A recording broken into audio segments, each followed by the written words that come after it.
Sí, sí, hay gatos, sí. Agua no. Agua no. No, no, no, agua y soda. ¿Agua sola? No, nada. Si no hay mate, no. Ya está para que te más leche. Este para bajar. Claro. Por un lado y por otro. Ya. Listo. Buenas tardes. Vamos a dar la clase referida a derecho colectivo de trabajo. Lamentamos mucho que estamos atrasados. Por favor, estamos atrasados. No vamos a poder terminar el programa de clase porque con todos los eventos que hubieron en el interín, muy difícil terminar, ¿no es cierto? Pero se viene ya el segundo parcial, se tiene clase el miércoles, el lunes no hay clase y ya el miércoles que viene tenemos el parcial. Todos los temas dados van a ingresar en el parcial, son temas de parcial. Entre esos temas, este tema de asociaciones sindicales.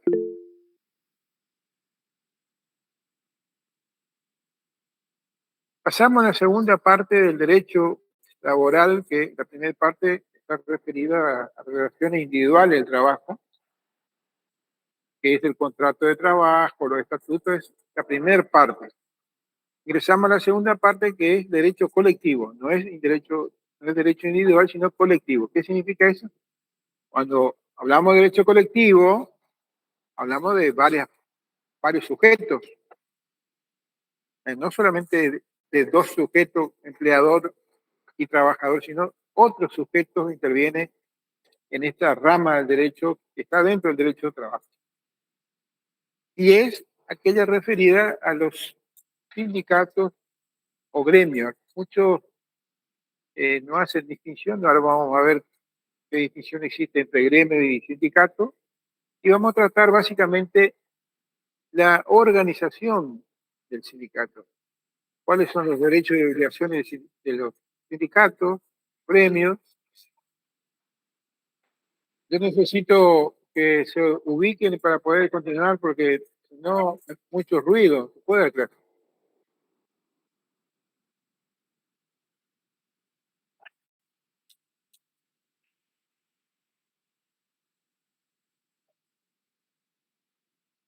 Bueno,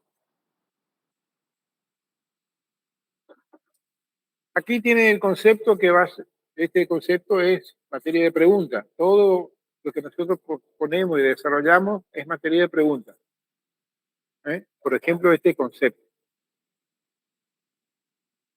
Derecho del trabajo que comprende la organización sindical, la negociación colectiva, que son los convenios colectivos, y los conflictos colectivos de trabajo, y el conjunto de principios y normas que regulan las relaciones entre los sujetos de este derecho.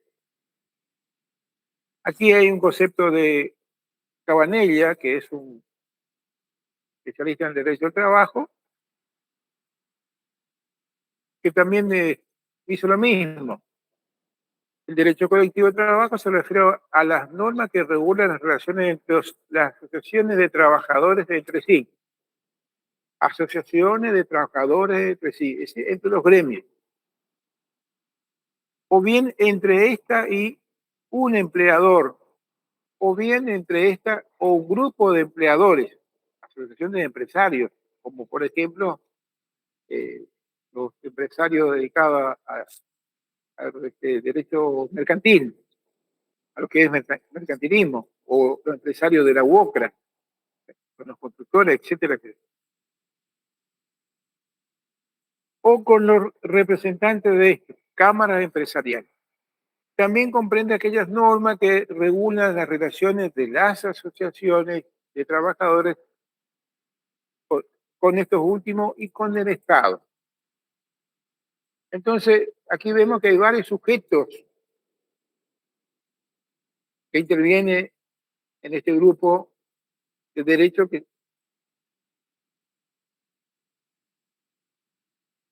que son Estos sujetos, asociaciones sindicales, sindicato, representante de los empleadores o un empleador o varios empleadores, cámara empresarial y el Estado. Esta es otra pregunta. ¿Cuáles son los sujetos que integran el derecho colectivo de trabajo?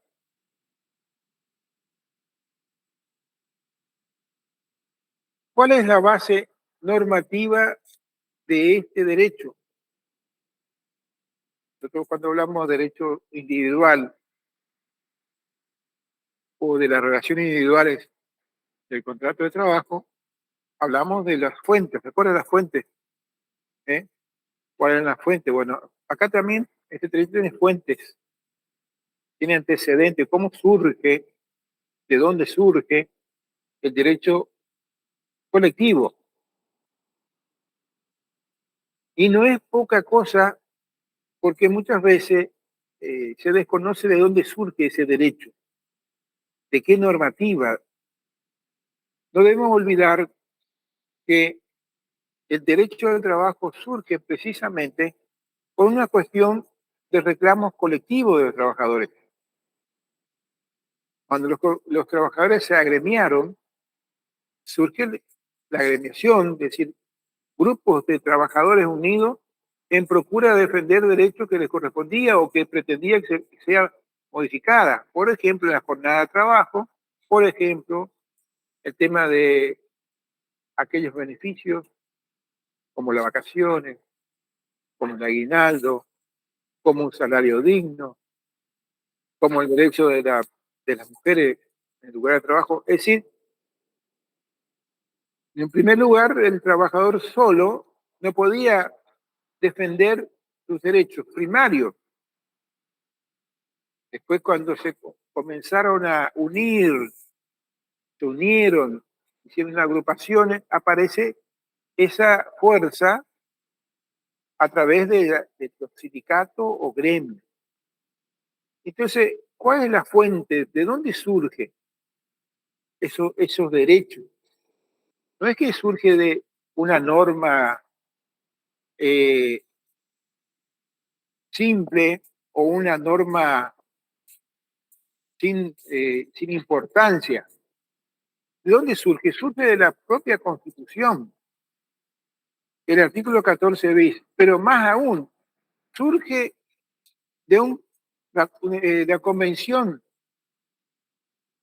varias convenciones que, que fueron suscritas por el Estado. Por ejemplo, la primera convención, la número 1, que nosotros hablamos, de jornada de trabajo. ¿Se acuerdan cuando hablamos de jornada de trabajo? Hablamos de la convención número 1 de la OIT. Después aparecieron otras convenciones y una de ellas es la que tenemos en ¿no es cierto?, que es la Convención 85, creo que es la 85, el otro, ahí está, 87,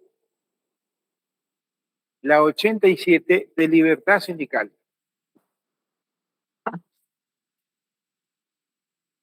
Este es el anterior. Entonces, surge de la Constitución el artículo 14 bis, esa es la fuente del derecho colectivo. Cuando habla en el primer párrafo, en fines, la última parte del primer párrafo, es organización libre y democrática, organización sindical libre y democrática, reconocida por la simple inscripción en un registro especial. Queda garantizado a los gremios concertar convenios colectivos de trabajo, recurrir a la conciliación y al arbitraje. También están facultados a llamar a las huelgas, es decir, al derecho de huelga. Y la otra parte habla de los representantes gremiales. Estos gozarán de las garantías necesarias para el cumplimiento de su gestión sindical y las relacionadas con la estabilidad en su empleo. De manera que esa es la columna del derecho colectivo que después se desprende de esta parte de la Constitución Nacional, la ley 23.551. que debe respetar, por supuesto, los principios consagrados en la Constitución y también aquellos derechos reconocidos por el Estado a través de las convenciones internacionales, por ejemplo, el que dice aquí, el derecho colectivo, ese conflicto, hay una, está modificada, la 25.877,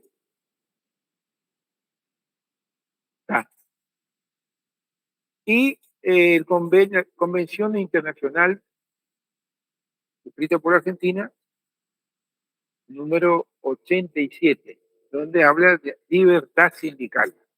Entonces, y la pregunta que la cátedra le puede hacer a ustedes, ¿cuáles son las fuentes o de dónde, cuál es el contenido normativo del derecho colectivo? Ustedes van a tener que responder lo que están viendo y están escuchando, ¿no es cierto? Están a Filmina.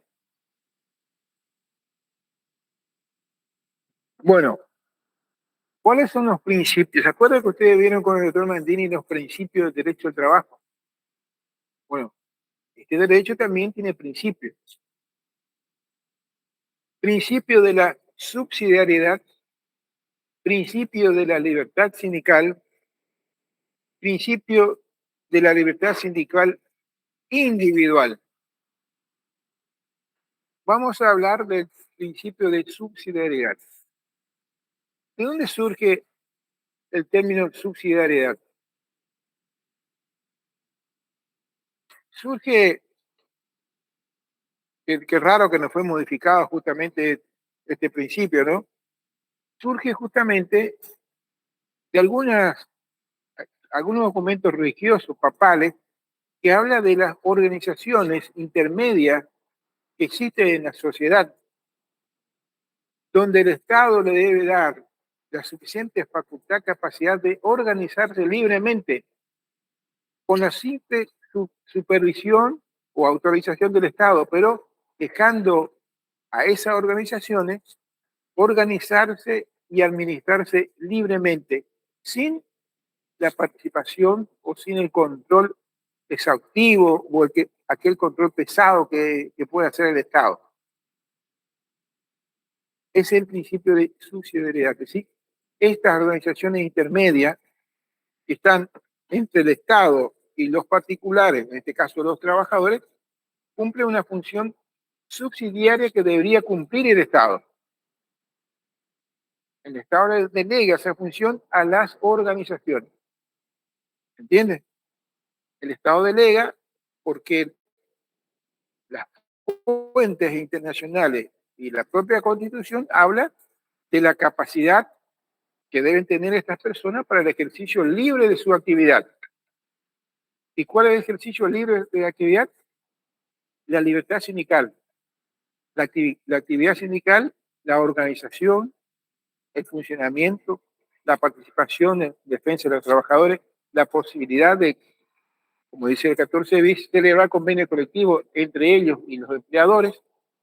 Por supuesto que el Estado tiene su participación de contralor, pero es un contralor en cuanto a la legalidad, en cuanto a la oportunidad, se dice control de constitucionalidad también de las normas, que las normas no sean inconstitucionales. Esas normas que están en ese convenio colectivo de trabajo, porque son normas. ¿Por qué son normas? Son normas creadas por las partes. Es como una ley creada por las partes. Así como ustedes vieron en civil o en contrato, que el contrato es una ley firmada entre las partes que debe ser cumplida, salvo que exista algún tipo de extralimitaciones en la facultad o abuso de derecho que puede intervenir el Estado para corregir. Ese convenio que ustedes hacen en la parte privada, el Estado solamente interviene si hay algún tipo de exceso, pero si no, ustedes pueden firmar un convenio particular, un convenio civil, de contrato civil, ¿o no es así? Bueno, acá en esta rama también sucede lo mismo. Las partes, los sujetos, que son los dos primeros, los gremios y los empleadores, tienen la libertad de pactar las condiciones laborales, las condiciones de trabajo, el tipo de obligaciones que tienen las partes. Y dentro de eso tenemos, por ejemplo, las categorías dentro de las tareas que deben realizar, eh, cómo se va a regir con respecto a los salarios. También tienen la facultad de fijar los salarios a través de un organismo que está dentro de los convenios colectivos de trabajo que se llama la paritaria. La paritaria es un organismo que se habilita en el convenio colectivo de trabajo para solucionar aquellos conflictos entre el empleador o los empleadores, en el caso de una cámara empresarial, y el gremio o los gremios. Y no solamente la paritaria está creada, son creadas para fijar los salarios, que básicamente es lo más importante muchas veces para los gremios, sino para dirimir cualquier tipo de controversia que exista respecto a la interpretación de una norma que está dentro del convenio colectivo de trabajo. Se reúnen las partes, con sus asesores, discuten cómo van a interpretar y cómo van a aplicar estas normas. Esa intervención es sin la participación del Estado. Por eso el principio de subsidiariedad. El Estado simplemente va a intervenir de manera subsidiaria. ¿Qué significa subsidiaria? En caso de requerir que el Estado tenga que presentarse o intervenir, si no, no interviene. Y eso, por ejemplo, se aplica en todos los convenios o en todo lo que se pacta entre las dos partes. Por ejemplo, el gremio pacta un salario, un aumento salarial para el 2026, el Estado va a controlar si esa escala salarial nueva puede repercutir o no para todos los otros sistemas de trabajo o para todos los otros gremios, porque siempre van a tener en cuenta cómo aquel gremio consiguió un aumento de 30%, 40%. Entonces el Estado fija pauta, es decir, todos aquellos aumentos salariales para cada año no puede superar de, de tanto porcentaje para que no se dispare la inflación, para que no se dispare la cuestión económica, etc. Pero fija pauta el Estado, pero no puede entrar a discutir, porque hubo un caso en nuestro país donde en la época del anterior gobierno de neoliberal, ¿cierto? No el último gobierno, sino el anterior gobierno neoliberal, el gobierno de Macri, se fijó, por ejemplo, un gremio fijó un salario durante todo un aumento salarial para durante todo el año de 40%. Y el Estado había fijado pautas que no podía superar del 25%. La asociación bancaria con los bancos lograron un convenio donde se aumentaba el 40% durante todo el año. El Estado, ¿qué hizo el Estado? Dijo, no voy a homologar este convenio. Voy a homologar. Porque no es oportuno, no es conveniente, porque va a fijar pauta para los otros gremios para reclamar igual porcentaje, etcétera, etcétera. El Ministerio de Trabajo en aquel momento no quiso homologar. Fueron a la justicia para que la justicia homologue. Llegó hasta la Corte Suprema de Justicia y la Corte Suprema de Justicia, ¿qué aplicó? Aplicó el principio de subsidiariedad. Dijo, el Estado no puede intervenir si las partes establecieron un aumento durante el año de 40%, las partes arreglaron. Por lo tanto, ni el Poder Judicial como parte del Estado, ni el Poder Ejecutivo como parte del Estado pueden desconocer ese convenio. Por supuesto que no homologó, pero quedó firme porque ambas partes estuvieron de acuerdo con ese aumento. Y así puede suceder con cualquier tipo de cuestiones que se presenten. El Estado simplemente puede controlar, pero no tiene poder de prohibir o de anular, porque es el convenio entre partes.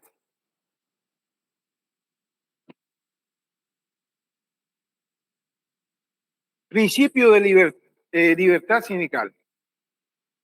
Este principio está contenido en el artículo 14, más que en el 14 bis, en el 14. O, o libertad sindical individual. Está en el 14 bis, libertad sindical y libertad sindical individual. Hay una parte en el 14 de la Constitución que dice que las personas pueden asociarse. No sé si ustedes leyeron alguna oportunidad, dice libertad de asociarse, de participar, de intervenir,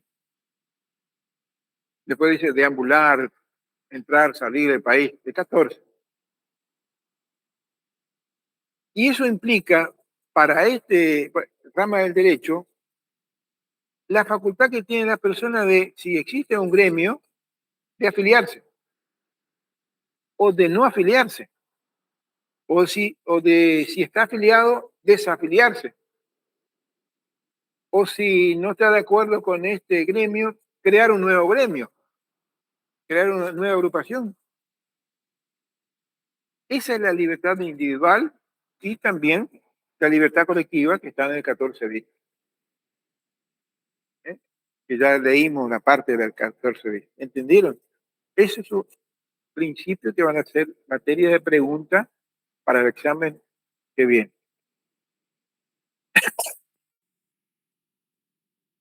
Y esto es, bueno, la libertad sindical colectiva, facultad de la asociación de redactar su propio estatuto y reglamento, la forma de funcionamiento, la autonomía, la independencia, sin intervención del Estado, ni empleadores ni partidos políticos. Fíjense lo que dice ahí. La importancia, la importancia que tiene esta libertad sindical colectiva. No intervención del Estado, no intervención de los partidos políticos.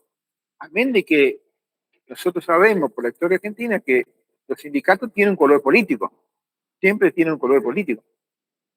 Pero eso no significa que ellos pueden entrometerse en la vida interna de los sindicatos. No pueden entrometerse en la forma de elección de la autoridad, no pueden entrometerse porque, vamos a ver más adelante, es una práctica desleal, ni los partidos políticos ni el Estado.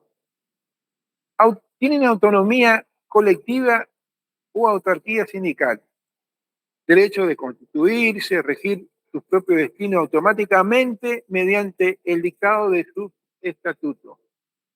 Es decir, así como una organización civil, una ONG, por ejemplo, una fundación, una asociación civil sin fines de lucro que dictan su estatuto y se rigen por el estatuto, el Estado, también, ahí también se aplica el principio de subsidiariedad. Las organizaciones intermedias donde ustedes conocerán muchas organizaciones intermedias, fundación o una ONG, se rige por el estatuto. El Estado interviene solamente en la aprobación y control en cuanto a que no se cometa ningún tipo de ilícito o fraude con respecto a los integrantes o con respecto de esa asociación con terceros. Si no, no interviene el Estado. Esas asociaciones civiles, acá tenemos una asociación gremial, pero es similar. El Estado solamente va a intervenir para ejercer el contralor en aquellas cuestiones que la ley impone que debe ser controlada por el Estado. ¿Están entendiendo ustedes alguna pregunta?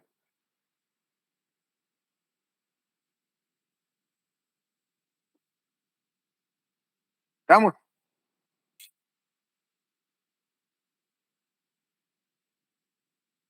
Dice, protege la injerencia del Estado y de los poderes políticos, como de los empresarios y sus organizaciones.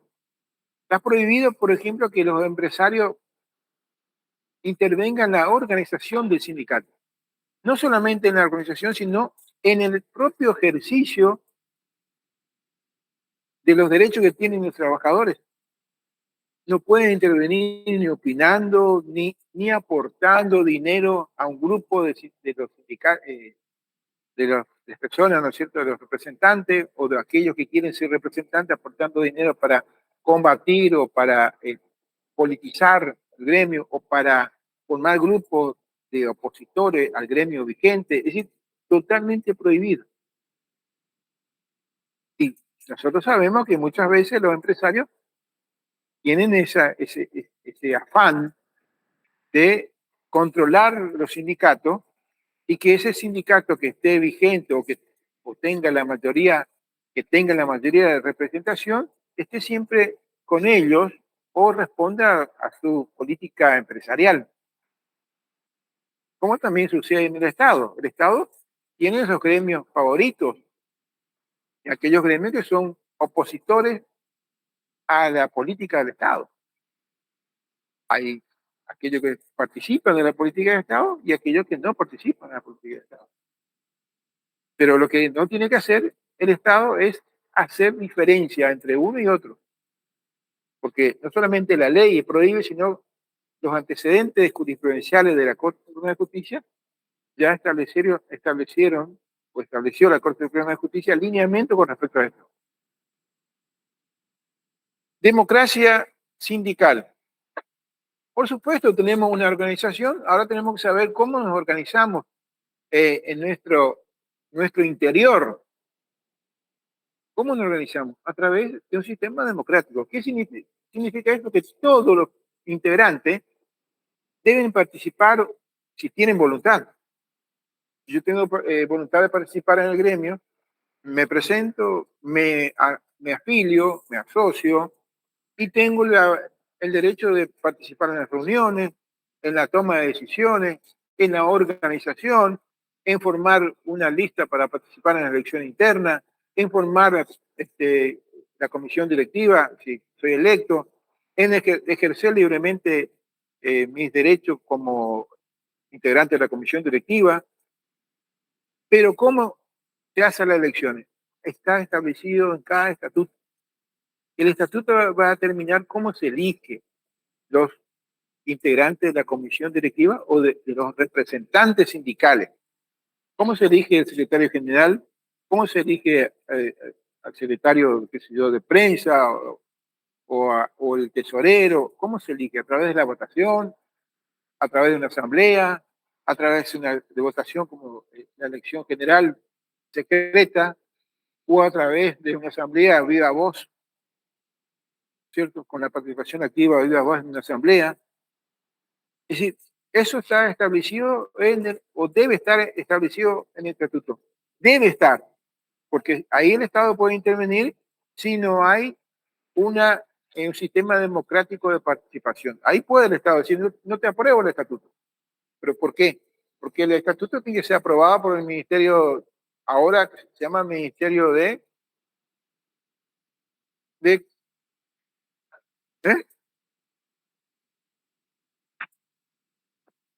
Chicos, vamos a poner unas pilas para ver si nos actualizamos, por lo menos los ministerios. Capital humano. ¿Por qué? Porque antes había un Ministerio de Trabajo y Empleo de la Nación, como hay en la provincia, un Ministerio de Trabajo y Empleo, antes había de lo nacional, que pasó a ser una subsecretaría dependiente del Ministerio de Capital Humano. Bueno, entonces, fíjense que dice, los estatutos deberán garantizar, pregunta de examen, una fluida comunicación entre los órganos internos de la asociación y sus afiliados. Reuniones, asamblea, convocatoria a lo que sea, para que los afiliados que están donde, en la empresa, en la fábrica, comunique qué es lo que está pasando a los representantes sindicales que están en el lugar donde está constituida el gremio, o comunicarse fluidamente con el representante que esté donde esté. Acá vamos a ver qué es un representante legal y qué es un delegado. ¿Eh? El representante legal es aquel que conforma la lista que ganó, que conforma la comisión directiva, que tienen ¿cómo se llama? La licencia gremial. Licencia gremial. ¿Sí? ellos no están trabajando, los representantes sindicales no trabajan, salvo en algunos gremios tienen la obligación de trabajar, pero la 99% no trabajan y están dentro del gremio, se están sentados ahí reunidos todos los días pensando qué van a hacer, ¿cierto? Y están los delegados de los trabajadores que sí trabajan y están en la empresa y son el representante del grupo de trabajadores que están trabajando en la empresa. Esos tienen otros, otras facultades, que nosotros vamos a ver más adelante, ¿no es cierto? Que fueron modificadas facultades a través de la ley de modernización. Dice que los delegados a los órganos deliberativos obren con mandato de sus representados y les informe luego de su gestión Es decir, el delegado se va a la reunión, comenta lo que pasa en la comisión directiva, o comenta lo que pasa en la asamblea, y ese informe ellos traen y comentan a sus compañeros de trabajo qué es lo que decidieron. Vamos a suponer, bueno, vamos a hacer una acción, vamos a comenzar una acción, una lucha para recomposición salarial, o vamos a comenzar a hacer acciones directas para reconocimiento de algunos derechos que no han, no han, eh, no han cumplido la parte patronal, etcétera, etcétera. Y por último dice la efectiva participación de los afiliados en la vida de la asociación, garantizando la elección directa de los cuerpos directivos en los sindicatos locales y seccionales. La representación de las minorías en los cuerpos deliberativos. Y acá hay una modificación que no sé si está en la Firmina, pero yo voy a aclarar, creo que está, la participación porcentual de el cupo de mujeres, que después del dictado de la ley de cupos, el Estado controla que se cumpla con la ley de cupos, donde en la comisión directiva debe existir por lo menos un 30%, creo que es, de el sexo femenino.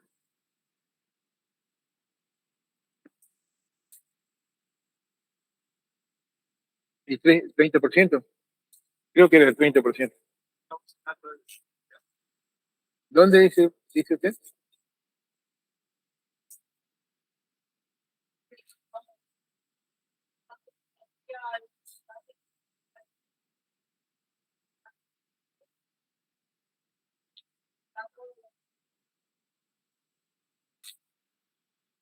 No, no.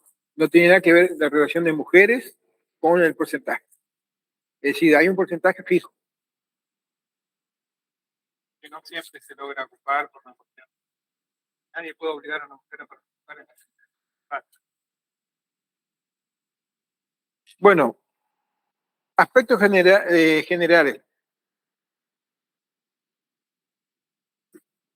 Dice, ¿cuáles son los aspectos generales del tipo de asociación? Es una agrupación permanente de trabajadores que ejercen una actividad profesional o económica para la defensa y promoción de los intereses de los trabajadores y para mejores condiciones de vida, por supuesto, del trabajador. Son organizaciones permanentes constituidas por una pluralidad de personas que ejercen una actividad profesional similar. Entonces, este párrafo, ¿qué nos recuerda?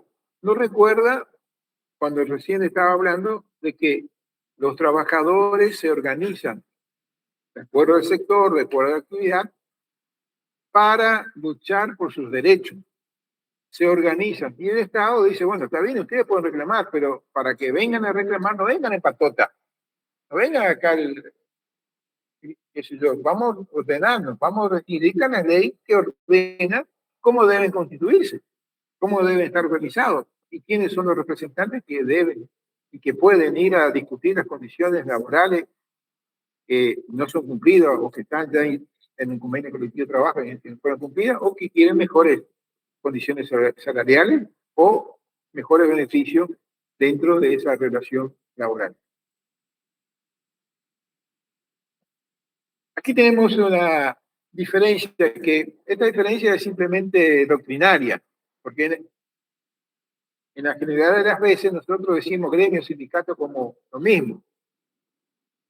La diferencia no tiene mucho, para mí por lo menos, tiene, es más histórico. Claro. El gremio es un conjunto de personas que tienen el mismo oficio, profesión, categoría o estado social. Sin embargo, el sindicato, en cambio, es la organización del gremio. Es el gremio jurídicamente organizado. Entonces, el sindicato es esa agrupación que está organizada. El gremio docente, son todos los docentes. Los sindicatos docentes son varios, por ejemplo, en la provincia de Misiones. Puede tratarse de un conjunto de personas físicas, trabajadores o personas jurídicas, entidades gremiales, cuyo denominador común es el de ejercer actividad profesional o económica para la defensa y promoción de intereses de los trabajadores para lograr mejores condiciones de vida. Lo mismo que hoy estaba. Caracteres. Son permanentes, tienen vocación de continuidad en el tiempo, son voluntarias, y es importante que rescatar uno de los caracteres, ¿no es cierto? Voluntaria. Es decir, que ustedes tengan en cuenta lo siguiente: nadie le puede obligar a nadie a pertenecer a un sindicato. Nadie. Ni el sindicato, ni el Estado, ni otro compañero de trabajo, ni el empleador. Es voluntario y, como le dije, es libertad individual. Nadie está obligado a pertenecer. Si no quiere pertenecer, se retira. Nadie está obligado a ir a la reunión si no quiere. Para agregar una cosita más, nadie está obligado a acatar la decisión del sindicato, ni estando afiliado. Y ahí viene una cuestión ya de, digamos, de ética, ¿no es cierto? Si vos estás en el gremio y no acatás la decisión del conjunto, está bien, porque el derecho te ampara. Ya por una cuestión ética, de acompañar las decisiones de ellos, no. Pero nadie le puede obligar, si un gremio o un sindicato, más que nada, dicta una medida de fuerza, como una huelga, que todos tengamos que adherirnos a esa huelga. Por eso cuando hay huelga de docentes de la universidad, la parte de alumnado me llama a mí como encargado de cátedra y me dice: la cátedra se va a adherir. Y digo: yo no puedo responder por mí, porque yo no tengo facultad de determinar si él quiere o no adherirse. Entonces, yo tengo que preguntar a cada uno de los docentes: mira, hay paro docente, ¿vos querés dar clase o no querés dar clase? Es tu decisión. Yo no puedo. Ni tampoco el decano puede decir: no, todos estamos de paro y todos los docentes tienen que ser paro. No. ¿Por qué? Porque está la libertad individual. Es voluntario la decisión de adherirse o no. Y si quiero venir, me tienen que garantizar que yo trabaje, que yo pueda cumplir con mi débito laboral. Eso para ustedes, que en el día de mañana van a trabajar en el sector de departamento de personal, manejo personal, recursos humanos, lo que fuere, o bien como directivo de una empresa, de tomar conciencia de que si el sindicato llamó a la huelga, El empleador no puede presionar para que no vayan o que vayan, ni para que vayan ni que no vayan, nada. No puede hacer nada de aquello que la ley le permite. Hay cosas que le permite la ley. Por ejemplo, que vamos a ver, no, en esta primera no vamos a ver, la conciliación y el arbitraje, que es un trámite administrativo ante el Ministerio de Trabajo de la provincia, donde se llama a conciliación para evitar el paro, para evitar la huelga. Independientes, sin fines de lucro. A menos de que se critica mucho que todos los medios son millonarios, es sin fines de lucro. ¿Cierto? La actividad debería de ser. Bueno, por supuesto que deben contener estructura jerárquica interna con órgano de conducción, de resolución que ejerce la autoridad y el poder disciplinario. Como es una entidad o asociación, tiene que tener los órganos pertinentes, órganos de decisión, o también se llama órgano de gobierno. Ustedes vieron en civil, por supuesto que vieron, yo estoy repitiendo lo que ustedes ya estudiaron. ¿De acuerdo cuando hablaron de asociaciones civiles? Órgano de gobierno, la asamblea, la reunión de asociados, órgano de ejecución de representación, la comisión directiva, ¿no es cierto? Es el segundo órgano, quien ejecuta las decisiones del órgano de gobierno. Y el órgano de fiscalización, que para algunos casos se denomina revisores de cuentas o síndico. Acá en este caso serían revisores de cuentas. Del órgano, que este órgano es un órgano sindicato.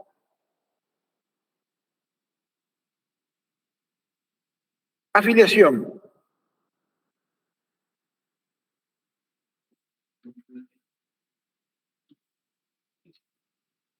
Es libre de la afiliación y solamente la limitación está dada con respecto a la edad, que antes era de 14, ahora pasaron a 16 años. ¿Sí?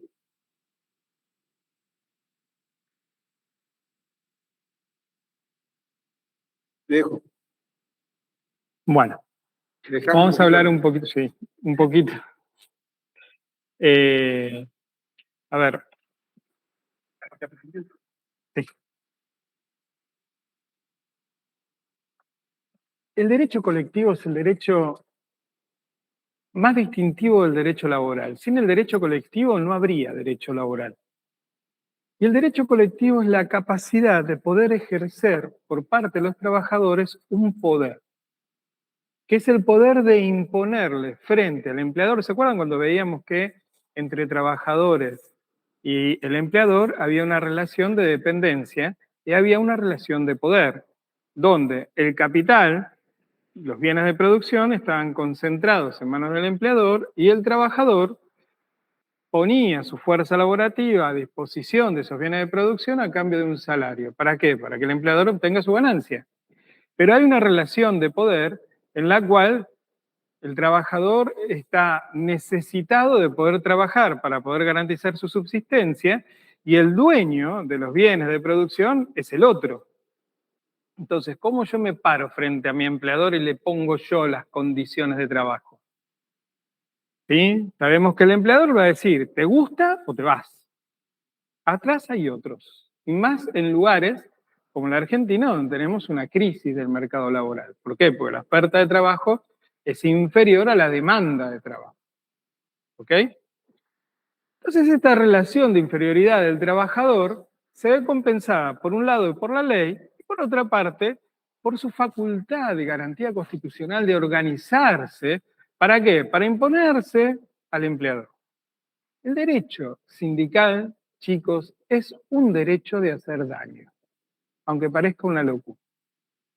No hay forma de que los trabajadores puedan doblegar la voluntad del empresario si no es a través de la amenaza de un daño.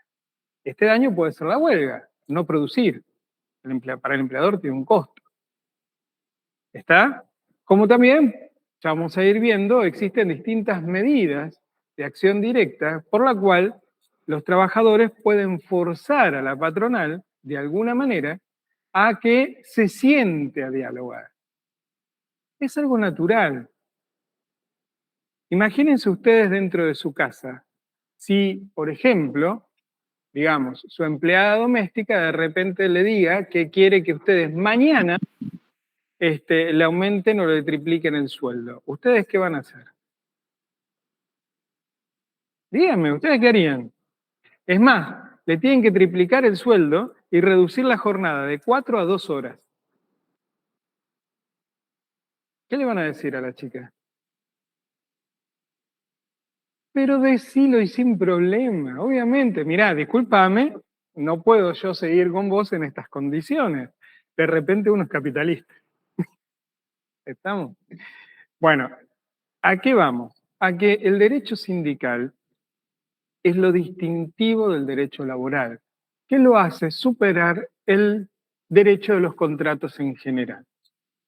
Entonces denle mucha bolilla, porque la relación del derecho colectivo y los conflictos colectivos, chicos, es algo que ustedes tienen en su función que conocer. Muchos van a ser jefes de personal o van a estar vinculados de alguna manera a una empresa y van a tener consecuencias o participación directa en este tipo de conflictos. Ya van a ver lo que es un procedimiento de conciliación obligatoria, ya van a ver cuándo los salarios están garantizados y cuándo no están garantizados frente al derecho a huelga. Hoy tenemos una modificación de una ley que habla de servicios especiales o servicios mínimos garantizados. Entonces, es muy importante que ustedes tengan manejo de la cosa colectiva. Entonces, recién vimos que hay una diferencia semántica entre gremios y sindicatos. ¿Por qué semántica? Porque la palabra gremio viene del medioevo, donde se agrupaban las personas que compartían un oficio y entre ellos hacían una especie de secta que después van a derivar en ciertos masones que andan por ahí, donde tenían el conocimiento técnico de algunas cosas, por eso la escuadra y el martillo y la hoz. Y, por ejemplo, tenías el gremio de los zapateros, donde se tomaba el aprendiz iba creciendo hasta que se convertía en maestro y participaba en las decisiones del gremio, y entre todos los miembros del gremio decimos, bueno, el zapato cuesta la reparación $100.000 y no se discutía. ¿Está? Y así teníamos el gremio de los arquitectos, el gremio de lo que ustedes quieran. De ahí viene la palabra gremio. Hoy no hay distinción. Hoy hablamos de gremio hablando de sindicatos. ¿Qué es el sindicato? Cuando ese gremio, ese conjunto de personas que comparten una actividad o una línea de producción, se organizan de manera jurídica y crean una entidad. ¿Está? Y esta entidad tiene, como toda entidad jurídica, derechos y obligaciones. ¿Está? Ya vamos a ver cómo se estructuran según la cantidad de representación de los trabajadores que tengan cada una de estas entidades. Pero la primera parte, la clasificación, cuando en el examen se les va a preguntar clasificación de los sindicatos, anoten, después no digan que no se los avisamos, se divide esa clasificación en dos grupos, ¿ok? En cuanto a cómo son, o la cantidad de personas que representan, o entidades que representan, se dividen en 3 grados. Primer grado, segundo grado y tercer grado. ¿Quedó claro? Los de primer grado es el sindicato propiamente dicho. ¿Ok? El sindicato de panaderos, el sindicato de peluqueros, el sindicato de personal de casas particulares, el sindicato de camioneros, el sindicato de la actividad que ustedes quieran. Y eso es importante saberlo porque cada sindicato, cada actividad tiene un convenio colectivo. ¿Sí? Y recuerden que el convenio colectivo es la ley particular para la actividad. Lo que primero que ustedes tienen que buscar es cuál es el convenio colectivo aplicable a la actividad que ustedes van a supervisar. Bien. Y después tenemos las entidades de segundo grado. ¿Qué pasa? ¿Les parece que tiene la misma fuerza el sindicato de camioneros? ¿Sí? que el sindicato de fabricantes de palillos de dientes?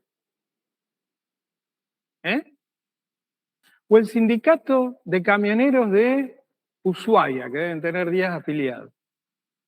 ¿Que el sindicato de camioneros de Buenos Aires tiene la misma fuerza? Entonces, ¿cómo hacen para poder imponerse un sindicato que no tiene fuerza por sí frente a un empleador? Pareciera que estamos en la misma disyuntiva del trabajador frente al empleador. ¿Ok? Bueno, se agrupan entre sindicatos. Lo mismo que pasa entre personas y generan un sindicato, pasa entre sindicatos y se agrupan entre ellos. Entonces, cuando van a pelear, pelean todos. Se juntan, el sindicato, por ejemplo, como pasó, de camioneros de Misiones, el sindicato de camioneros de Formosa, el sindicato de camioneros de Córdoba, el sindicato de Santa Fe, el sindicato de Tierra del Fuego, etc. Y juntos forman una federación. ¿Ok? Pablo Moyano es el presidente de la federación. ¿Es el actual presidente? No recuerdo, creo que sí. De la actual Federación de Camioneros. Cuando dicen, no, el sindicato de camioneros lo muestran a él no es el presidente de un sindicato, sino una federación. ¿Ok? O la persona que sea. Y cuando la federación sale a pelear por los problemas que existen, por ejemplo, en Ushuaia, ¿ok?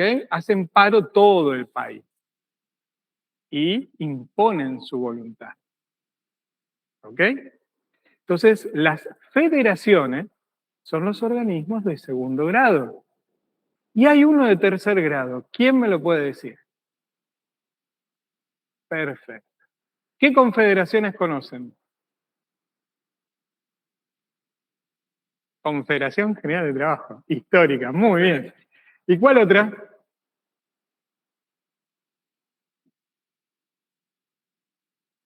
¿No conocen otra? Bueno, tarea para el hogar. Se lo voy a preguntar la próxima clase. Hay otra. ¿Ok? CTA. CTA. La Confederación de Trabajadores Argentinos. Bueno, le sopló, Doc. La cuestión de la tarea. Entonces, esos son los organismos de tercer grado, donde las federaciones, que por lo general están agrupadas en la actividad, camioneros, panaderos, carniceros, etcétera, se juntan en la confederación y ahí, imagínense, ¿quién es el que puede llamar a un paro nacional? La confederación. Y ese toca todas las actividades. Un ejemplo lo tuvimos en el último paro. Muchos trabajadores querían ir a trabajar, pero no pudieron. ¿Por qué? Porque uno de los elementos que componen la federación, que era UTA, dijo, hay paro, entonces no había forma de llegar. Fíjense cómo se empieza a estructurar esa facción de poder. ¿Está? Y en principio, estas entidades lo que buscan es mejorar las condiciones de trabajo, mejorar las condiciones salariales y intervenir en las decisiones estatales que puedan perjudicar a los trabajadores. ¿Ok? Ahí se transforman de un grupo de presión a un factor de poder dentro del Estado que puede presionar incluso al mismo Estado. ¿Ok? ¿Y cómo lo hacen? Con un paro. ¿Y qué genera esto? Un daño por las pérdidas. ¿Entienden? Las luchas antagónicas de imposición de ideas o de decisiones son luchas de poder. Y en las luchas de poder siempre hay uno que se impone y otro que cede. ¿Está? Lo que va a hacer la ley es, en principio, por las garantías constitucionales, por el derecho de huelga y de afiliarse, de carácter subsidiario, va a intervenir en algunos aspectos para buscar una conciliación o para intentar de alguna manera delimitar ese poder de acción que tienen las entidades. Ya vamos a ver eso cómo se realiza. Entonces, ¿por qué dice organización de estatutos? No estábamos acá. ¿Para atrás? Ahí está. La primera clasificación es de primer, segundo y tercer grado. ¿Ok? Según la condición de los trabajadores que agrupan, tenemos horizontales o verticales. ¿Ok? Horizontales, cuando agrupan a todos los trabajadores de un mismo oficio, arte o profesión. Ejemplo, camioneros, panaderos, etc. Y verticales, cuando hacen a la actividad. Por ejemplo, tenemos a los, no se me ocurre ninguno ahora.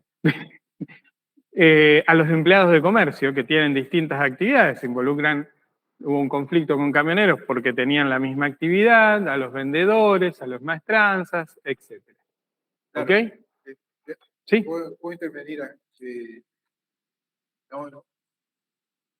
Este es un conflicto que se da, bueno, por lo menos se dio, está ampliamente solucionado, porque fíjense, vamos a tomar como un ejemplo, como dice el doctor, mercantiles. Ustedes conocen California.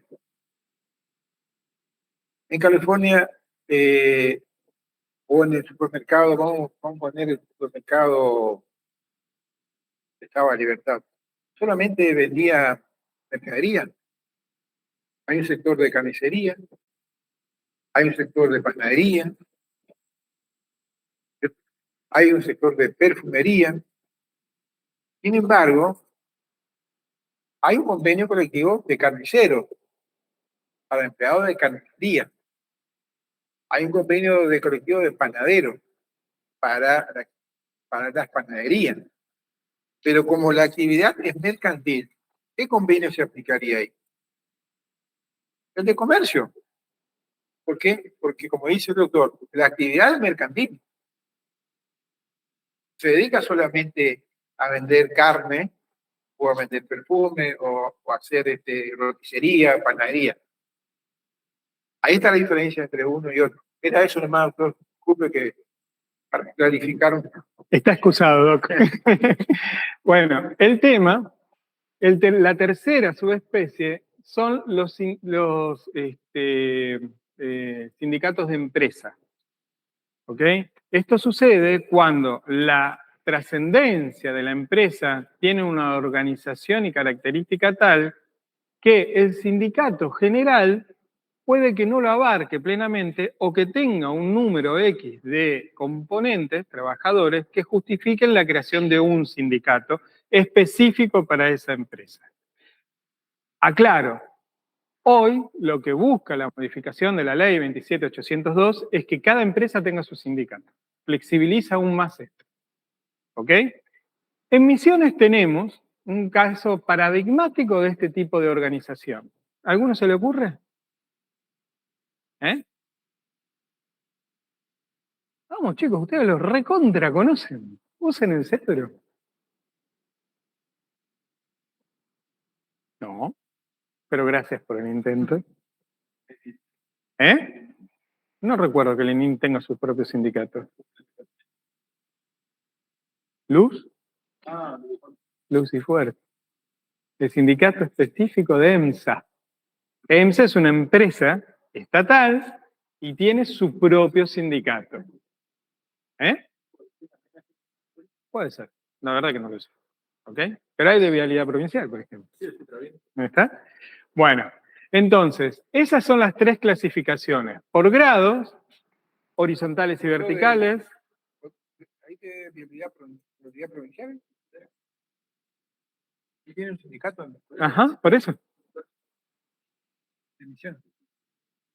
Y por empresa, que es una variante de la postura por actividad.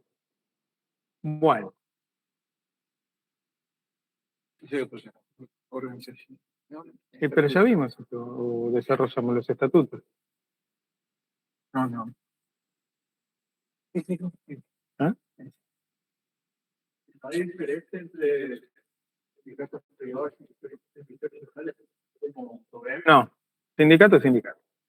No hay diferencia. La ley se aplica para empleados públicos que tienen sindicato o empleados privados, sindicato. La misma ley para todos. Esta es una de las modificaciones que le puse. ¿No?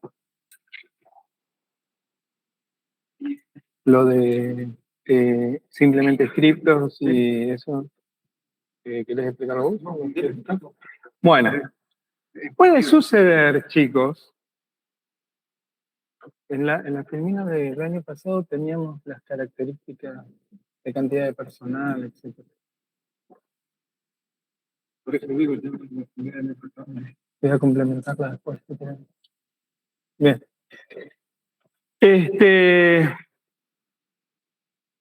Puede suceder que en una actividad, ¿no? Exista más de un sindicato. ¿Ok? ¿Conocen alguna actividad que tenga más de un sindicato? ¿Que regule la misma actividad? Perfecto. Hay varios. Ahora, ¿todos se pueden sentar a la mesa a discutir? Hagamos un paréntesis y volvamos un poquito para atrás. El doctor habló de paritarias y hablamos de convenciones colectivas de trabajo. Yo les pregunto, ¿quién dicta las leyes en este estado, en este país? Muy bien, el poder legislativo. ¿Siempre? ¿Y el convenio colectivo es una ley o es un contrato? Pero sin embargo está por encima de la ley de contrato de trabajo. ¿Qué es el convenio colectivo de trabajo entonces? Van a leer por ahí. Muy bien, algo parece. Exacto. Buenísimo. Van a ver que es un contrato, ¿ok? Con cuerpo de contrato, pero con el espíritu de una ley. ¿Por qué? Porque se impone, encima está por encima de la ley legislada por el Congreso, pero no puede estar por debajo.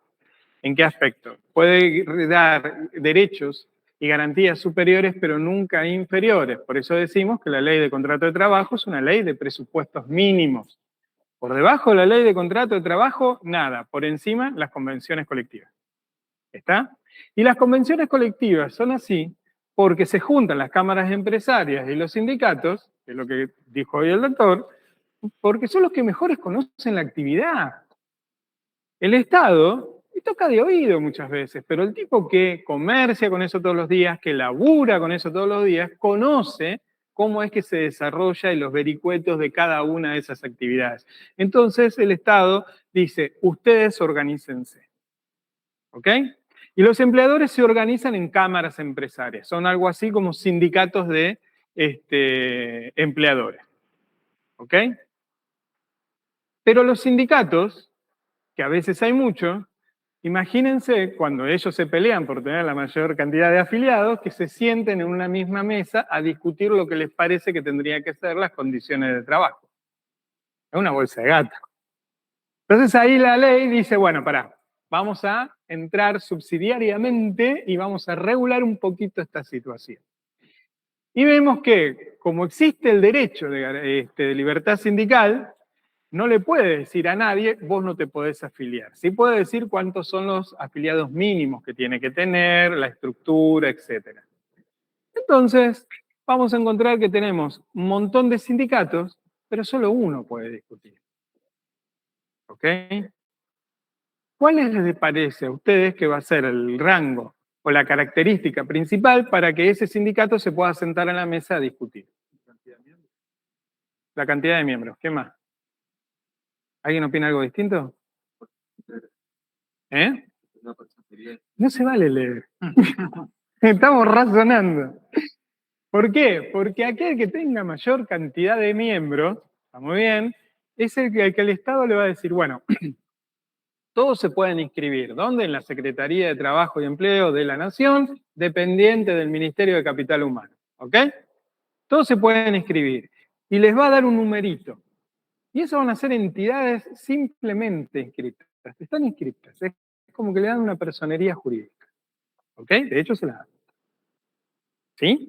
Y van a tener algunas facultades. Porque van a poder representar a sus trabajadores. Pero aquel que tenga o que afilie como mínimo al 20% de los trabajadores del sector que intente representar, A ese le vamos a dar la facultad de poder negociar las condiciones de trabajo y las escalas salariales en ese órgano que se crea que se llama paritaria. ¿Ok? Y a esos le vamos a dar una personería gremial. Así el Estado le dice, usted es el que puede sentarse a discutir. ¿Ok? Y los demás sindicatos, aunque también tengan personería jurídica, tienen que adaptar y someterse a la convención colectiva que se dicta. Lo que va a hacer el ministerio es decir, bueno, a ver, dame la convención colectiva. Bla, bla, bla, bla, agarra la ley de contrato de trabajo, se fija, los convenios internacionales, bien, no contradice nada, homólogo, tiene fuerza de ley. ¿Estamos?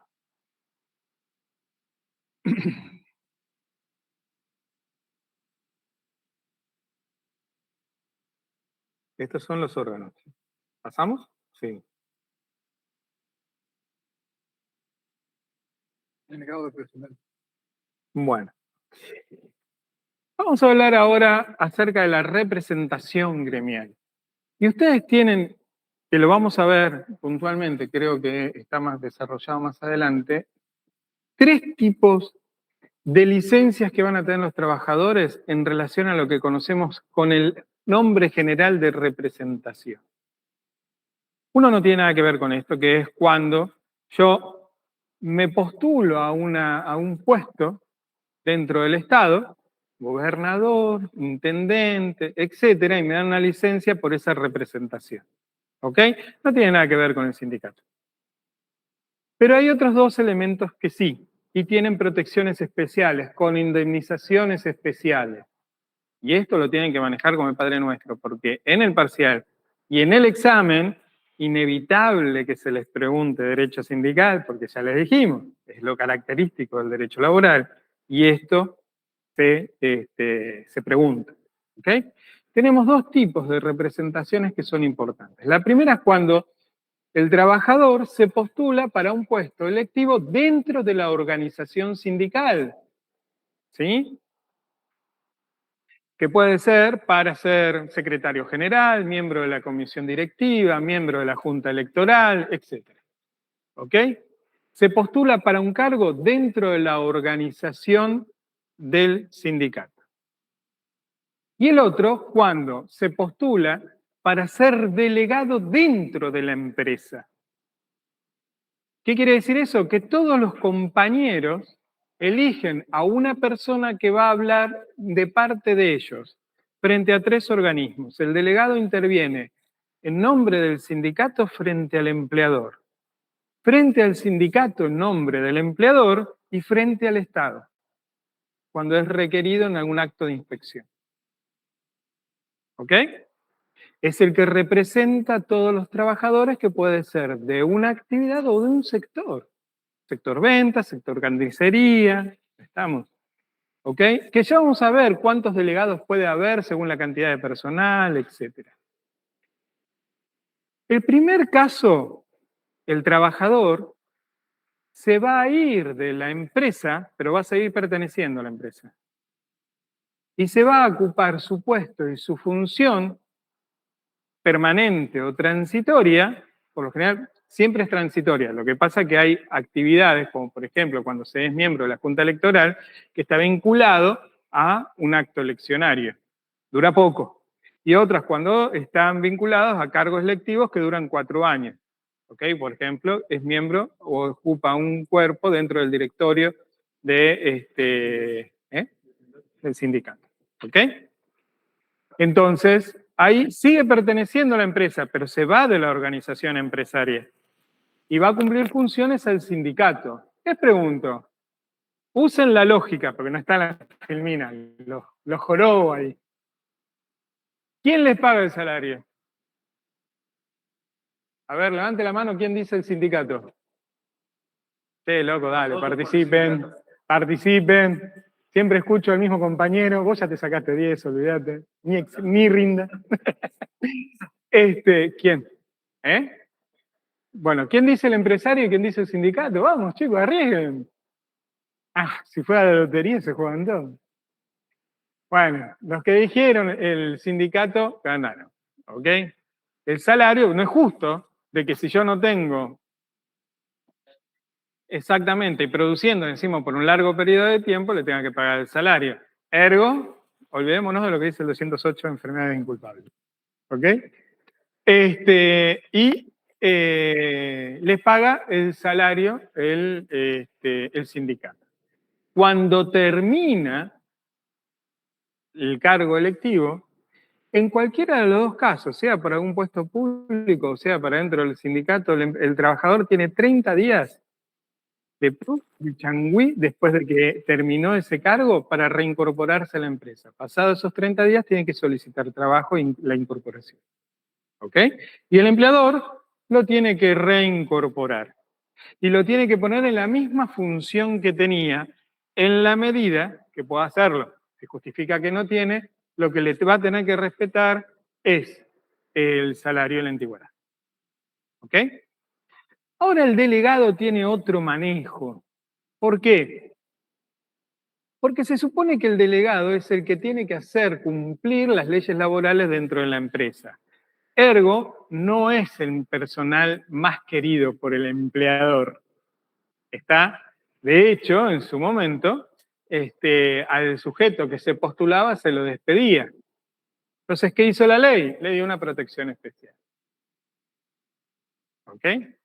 Y esa protección especial consiste en un periodo de sospecha, por decirlo de alguna manera, donde si al trabajador se lo despide cuando es postulado o un periodo con posterioridad a que termina el cargo, se le va a incrementar la indemnización agregándole un año más de salario al 245. Ahora bien, mientras está ejerciendo las funciones, ¿sí?, el trabajador tiene protecciones. Doc, ¿esa la quiere desarrollar usted? Bien, esas protecciones son para garantizar de que el empleador no tome ciertas represalias. La primera y la fundamental, la que no puede faltar jamás en el examen. Ahí justo dijeron CGT, creo que lo están viendo en diferido. Lo dijo hoy, entonces el que lo vio en diferido fui yo. Gracias, Facu. La que no puede faltar en el examen es que no se le puede modificar las condiciones de trabajo. ¿Quedó claro? No se pueden, tomen nota, modificar las condiciones de trabajo. ¿Qué quiere decir esto? Bueno, ¿cuál es tu jornada de trabajo real? ¿Vos a qué hora laburás? Bueno, te voy a pasar de 7 de la tarde a 5 de la mañana. Le cambié el horario, lo jorobé. Le arruiné la vida. Si tiene familia, ni hablemos. ¿Estamos? Una estratagema común para eso. A ver, ¿qué es lo que vos haces? ¿Tiene seguridad? A partir de ahora vas a limpiar baño. Bueno, ¿y quiénes tienen? Está bien. ¿Ok? Pero te vas a dedicar nada más que a eso. Con un cepillo de dientes. Modificar las condiciones de trabajo. ¿Ok? ¿Para qué? Porque nada puede afectar la libertad del grupo y del sector que lo eligió y él no puede verse modificado ni perjudicado bajo ningún aspecto, menos modificar el salario. Menos que menos modificar el salario. ¿Ok? La segunda cuestión, no se lo puede sancionar bajo ningún aspecto. Esta es la segunda que no puede faltar en la respuesta del examen. No se pueden modificar las condiciones de trabajo, no se lo puede sancionar. Y sancionar es sancionar, no importa el nombre que le pongan a la sanción.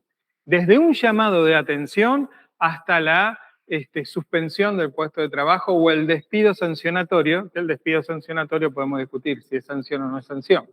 El despido, eso seguro, pero no se lo puede. ¿Ok? ¿Por qué? Porque puede ser víctima precisamente de esa persecución por parte de la patronal.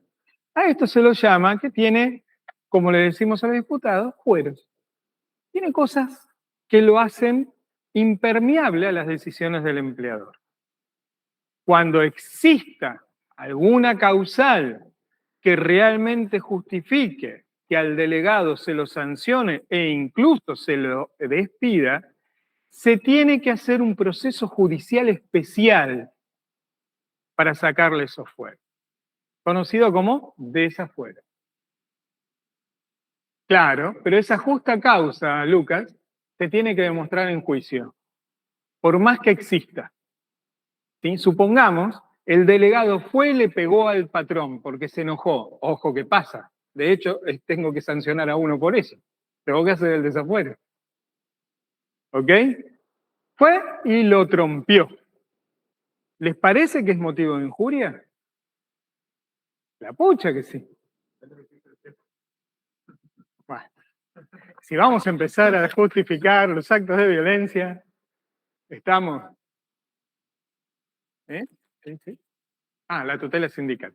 Busquen esta filmina, chicos. Ahí van a tener cómo es que se ha ido modificado, o sea, en qué consiste, cómo se ha ido modificando esta tutela. El doctor va a levantar entre hoy o mañana. Y depende si la quiere revisar o no. Bueno, entonces la levanto hoy, cuando termine la clase. Esta filmina está con la modificación de la ley de modernización. Ustedes van a ver. Sí, sí, sí. Estas son todas las modificaciones introducidas.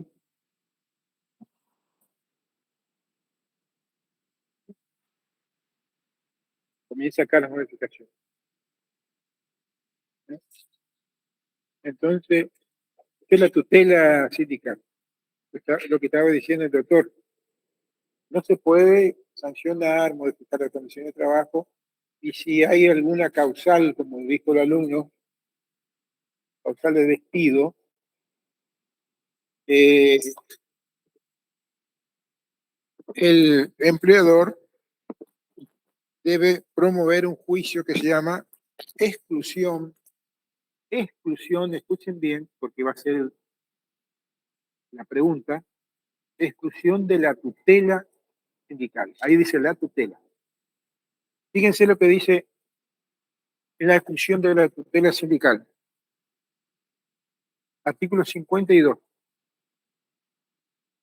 Los trabajadores amparados por las garantías previstas por el artículo 40, 48 y 50 de la presente ley, que son los delegados y representantes sindicales, o cualquier trabajador que quiera ejercer la actividad sindical, cualquier trabajador, no podrán ser suspendidos, no podrán ser despedidos, ni con relación a ellos podrán modificarse las condiciones de trabajo. En los términos y con los alcances que definen las citadas normas, y si no mediare resolución, sentencia judicial, previa que los excluya, por eso se llama exclusión de la tutela. La palabra excluya, sacar. Excluir significa sacar la tutela. Y solamente puede sacar la tutela el juez laboral. Se hace un juicio sumarísimo donde el empleador dice, yo tengo a un trabajador que es delegado y que cometió tal conducta o no cumplió con tales cosas, quiero que usted me dicte una sentencia que le excluya de esa tutela. Entonces, recibe la causa el juez y se le corre traslado al trabajador, que va a venir él con su abogado o con el gremio, y decir, no, yo no cometí. Se aportan las pruebas, y si el juez valora que efectivamente él cumplió con algún tipo de conducta contra el empresario, el patrón, el empleador, o contra alguna persona que tenga directa o indirectamente relación con el empleador, cliente, si se prueba en el proceso, lo único que puede excluir es el juez. Recién ahí, con sentencia que quede firme, el empleador le puede aplicar la sanción de suspensión o bien el despido. Porque al momento de pedir la aplicación de la sanción, le va a decir al juez, yo necesito que la justicia me autorice a despedir a este trabajador. ¿Y cuáles son las causales? Son esta. Se hace un juicio sumarísimo y si se comprueba, el juez debe autorizar al empleador a que formule el despido, a que concrete el despido. Nada, este es el procedimiento. Si no ocurre este procedimiento, la propia ley establece la solución. Primero, la reincorporación. Puede usar la figura que está regulada en el artículo 48, que se llama para el trabajador o para el delegado o para cualquier trabajador que tenga voluntad de ejercer la libertad sindical, se llama amparo sindical. En 48, 47, 48 está el amparo sindical, más en el 47. Entonces, ¿qué dice acá? Volvemos. El juez o tribunal interviniente a pedido del empleador, acá es del empleador, acá dice el empleador, dentro del plazo de 5 días podrá, esta es una medida cautelar dentro del juicio sumarísimo, podrá disponer la suspensión de la prestación del débito laboral. Es decir, no solamente pide un juicio contra el trabajador delegado o representante, sino que además le puede pedir al juez una medida cautelar que ese trabajador no vaya a trabajar. Que no vaya a trabajar. No quiero que este empleado esté en la empresa porque me produce daño. ¿Y cuáles son los daños? Cuando la permanencia del cuestionado trabajador en el puesto, se mantiene en el puesto con mantenimiento de las condiciones de trabajo, pudiera ocasionar peligro potencial para la seguridad de las personas o bienes de la empresa o el funcionamiento normal de ella. Cualquier causal, por supuesto, estos hechos deben ser demostrados por el empleador. De manera que no puede, primero, despedir y suspender si no hay una medida judicial. Segundo, puede el empleador pedir la no concurrencia al trabajo por una cuestión de seguridad, pero también debe probar. Es decir, no quiero que vaya el trabajador porque en la empresa me puede provocar un desorden o me puede perjudicar, acredite la situación, si realmente va a pasar eso.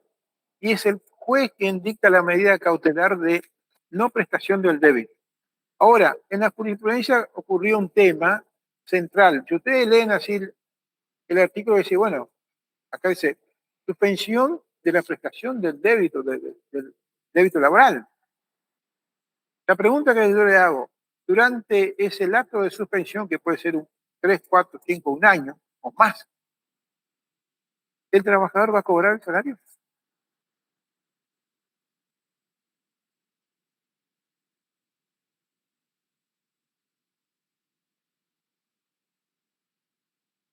¿Mm? Preguntan.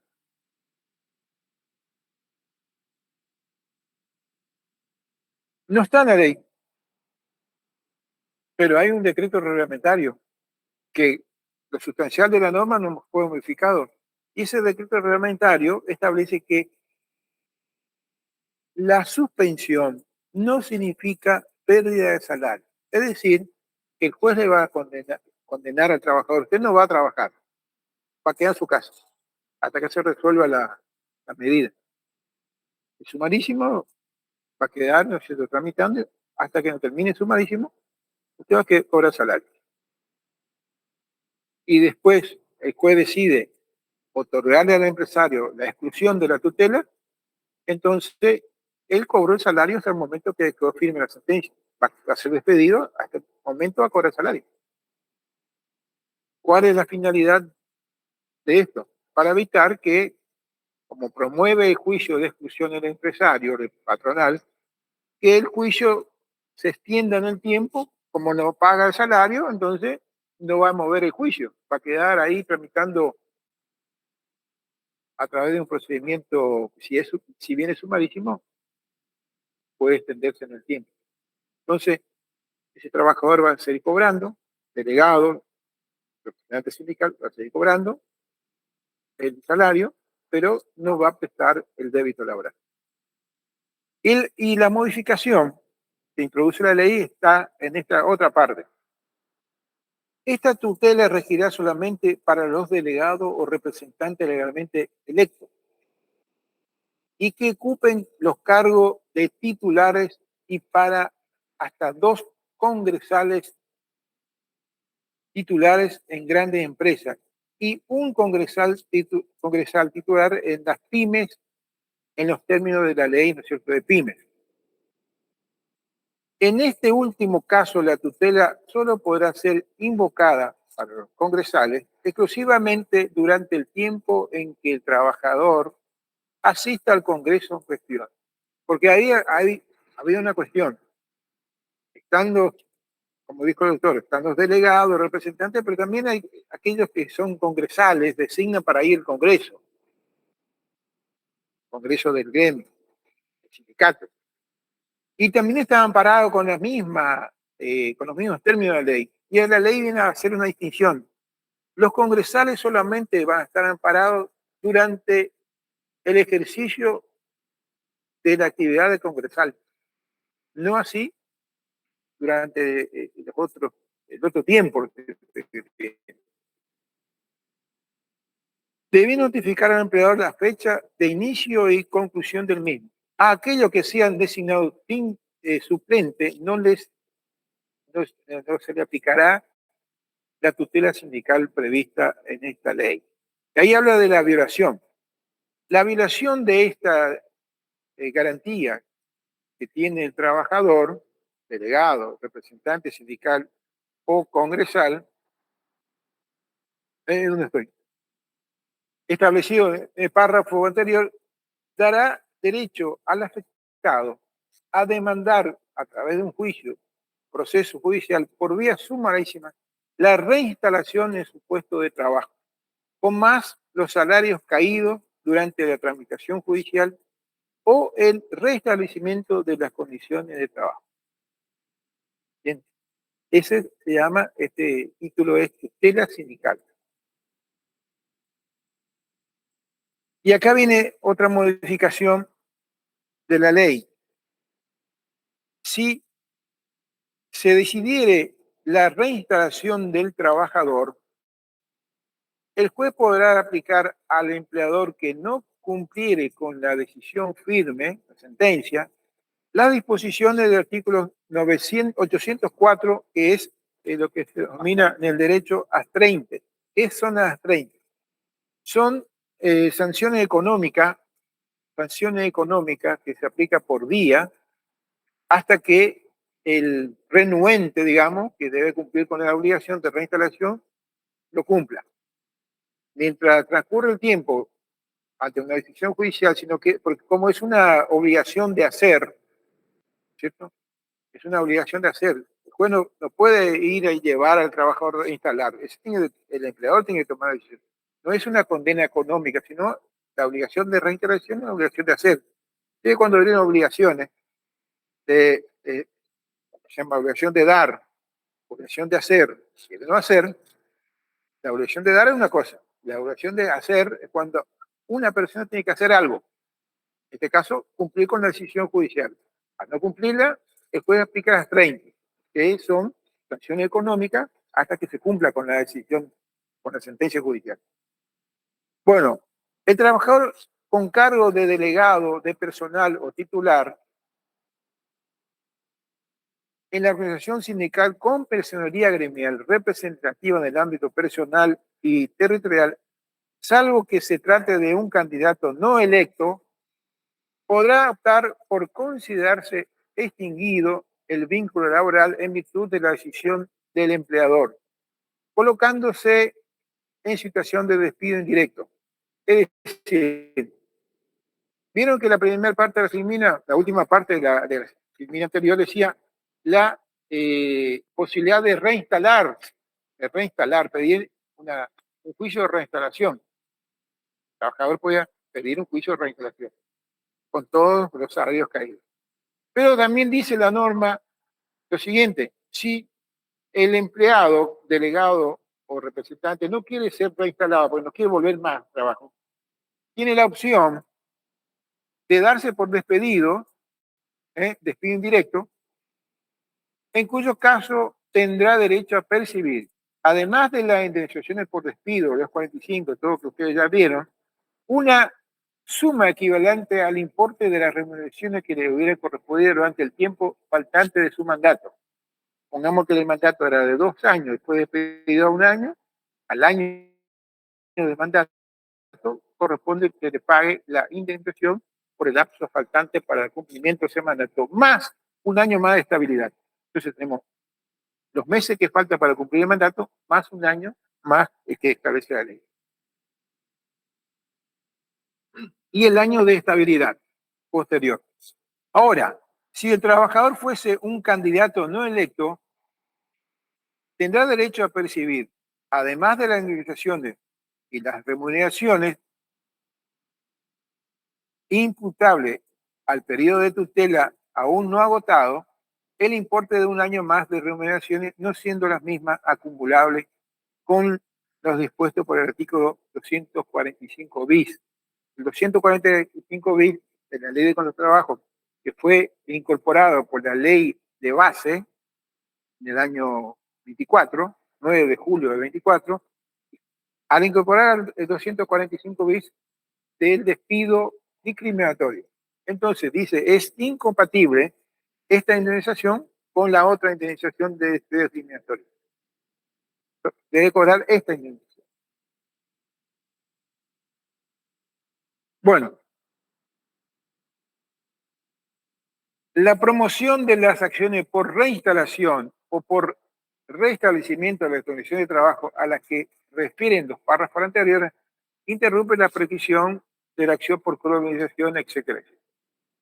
Bueno, ¿entendieron ustedes? Esto se va a repetir. Creo que el doctor Mangini va a discutir hoy con este tema porque va a ser materia de preguntas. Vamos a esto. Acciones ya. Sí. Pues están las modificaciones, está todo incluido ahí. Te dejo. Vos leíste bien eso. Con práctica de emplear. Es una práctica. La práctica de emplear es cuál? Es empleador.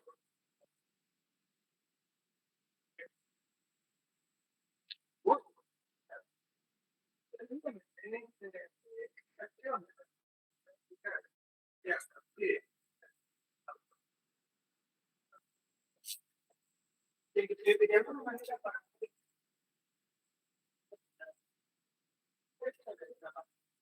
La ley incorpora dice no se le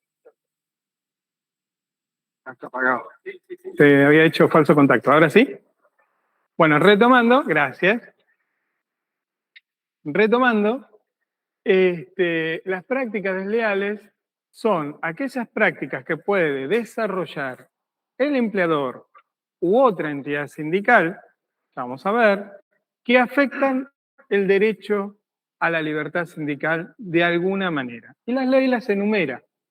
Entonces tenemos el nuevo artículo 53 bis de la Ley de Entidades Sindicales, que dice serán consideradas prácticas desleales o contrarias a la ética. Incurrir en alguna de las acciones previstas en el artículo 20 ter, ya vimos, intervenir o interferir intencionalmente afectando el desenvolvimiento de la actividad en la empresa mediante la convocatoria de asambleas, violando los términos del artículo 20 bis de la presente ley, u otras medidas de acción directa. Promover la afiliación compulsiva. Falta uno, me parece que es. Permiso, ¿no?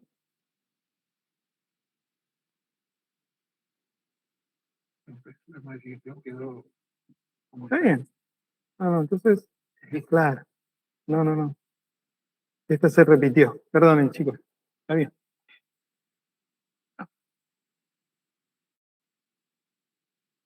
Estas son prácticas desleales que pueden llevar adelante las asociaciones sindicales.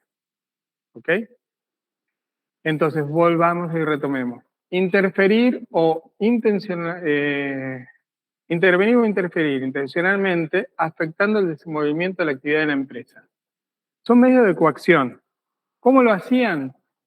¿Qué es lo que específicamente prohíbe este artículo? A través de la convocatoria de asamblea. La convocatoria de asamblea era un derecho que se podía establecer en cualquier momento. Entonces, en vez de hacer un paro, porque ¿cuál es la primera consecuencia del paro? Si vos parás y no trabajás, ¿tenés derecho a percibir salario? No. Entonces, ¿cómo hacíamos un paro indirecto? Decíamos, ejercemos el derecho de asamblea. Llamamos a todos los muchachos y decimos, estamos en asamblea. No trabajamos porque estamos en asamblea. Y te hacían 1, 2, 3, 4, 5 asambleas. Estamos o en diversos horarios. Entonces entorpecían, dependiendo la actividad, la producción. Entonces te cortan la mitad de una mañana. Imagínate, en tu caso, están haciendo asfalto, ¿no? ¿Ok? Están tirando las piedritas con el asfalto y de repente dice asamblea y te dejan el asfalto ahí. Reiniciar las máquinas, volver a calentar las cosas, toma su tiempo, ¿no? Si no es tan así, disculpame mi ignorancia. El asfalto se enfría y no puedes trabajar. Bueno, entonces existen, se utilizaba ese mecanismo. ¿Qué dice la ley hoy? Que eso es comportamiento desleal de las asociaciones sindicales. Bueno, ahora entre un ratito vamos a ver cuál es el comportamiento desleal. Hay una alteración ahí en la filmina, así que la vamos a corregir, por parte del empresario. Pues esto tendría que estar después. Acá Claro, pero está antes en vez de después. Sé que. está la modificación de 53. Claro. Ah, Bueno, promover la afiliación compulsiva e involuntaria de trabajadores en forma directa o indirecta. Esto es obligar e ir en contra del derecho individual de asociación sindical, de libertad sindical. ¿Ok? De alguna manera le dice, no, vos no te vas a afiliar a este sindicato, te vas a afiliar a este sindicato, a mi sindicato. Y hay formas de hacerlo. De manera directa o indirecta puede ser, por ejemplo, en connivencia con el empleador, a veces, brindando algún tipo de dádiva o beneficio. Si te afiliás, vas a tener acceso a determinadas categorías que no tendrías acceso en el otro sindicato. Esto sucede en el gremio docente. Los que pertenecen al gremio docente mayoritario, es mucho más probable que tengan posibilidad de acceso que aquellos disidentes. ¿Ok? Conocido por todos. Bien. Incurrir en conductas o mecanismos extorsivos a los fines de lograr la afiliación compulsiva e involuntaria de los trabajadores. ¿Cómo se les ocurre que esto puede suceder? Afiliate o te reviento. Así sucede, en la práctica, ¿ok? Incurrir en conductas o mecanismos extorsivos contra los empleadores. Acá tenemos los bloqueos. Los que hemos vivido alguna cuestión de esto sabemos que no es nada fácil.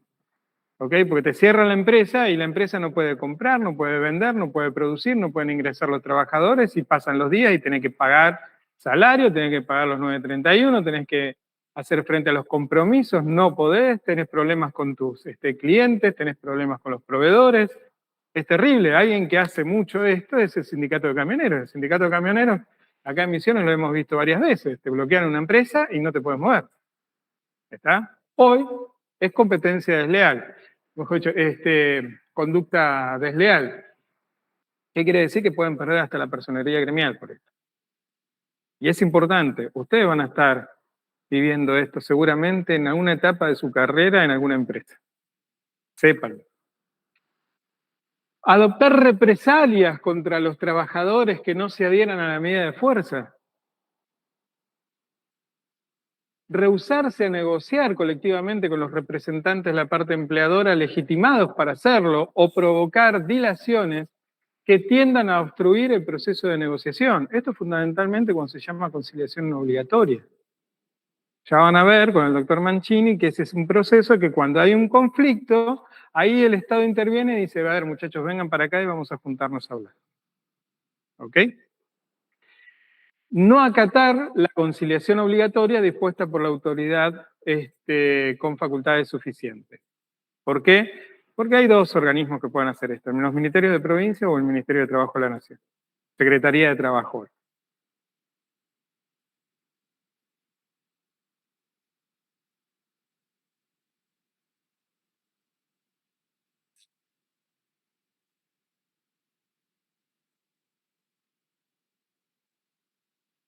Doctor, ¿esto quiere que lo...? Bueno, está ahí, ¿no? Bueno. Por hoy, Ok. por hoy va.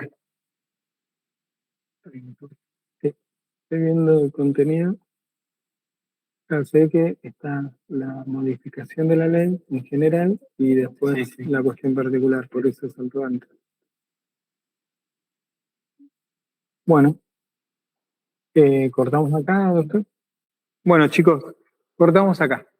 ¿Ok? El resto lean las filminas, la vamos a subir. Denos hasta mañana por si tenemos que hacer alguna corrección. Llegado el caso, la sustituiremos. ¿Eh? ¿Esta no? No, esta no. La anterior sí. Esa es la que está ahí, es vieja. ¿De la entidad sindical? Sí. Sí.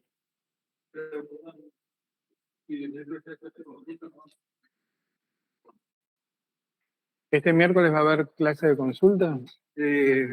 ¿Cuándo es el parcial? No, el parcial es el día miércoles que viene. Sí. Va a entrar porque hoy va a hablar también este doctor Martínez ahora. Todo lo que sea tutela sindical entra en el examen. Sí. Fírmenlo. Pero no se haga mucho problema, tienen que saber definirlo, a quiénes se le puede aplicar y en qué consisten los beneficios o las acciones que puede hacer el trabajador. No va más allá de eso, chicos. Así que, vamos. Nadie le va a pedir historia sindical argentina, ¿sí?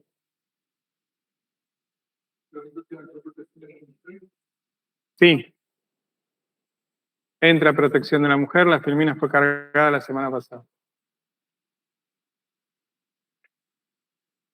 Aparte es fundamental. ¿Mm? Lamentablemente la mujer ha perdido muchos derechos con la modificación de la ley. ¿Alguna otra pregunta, chicos, en casa? Eso pregúntenselo al doctor Mancini. Entiendo que podría llegar a entrar.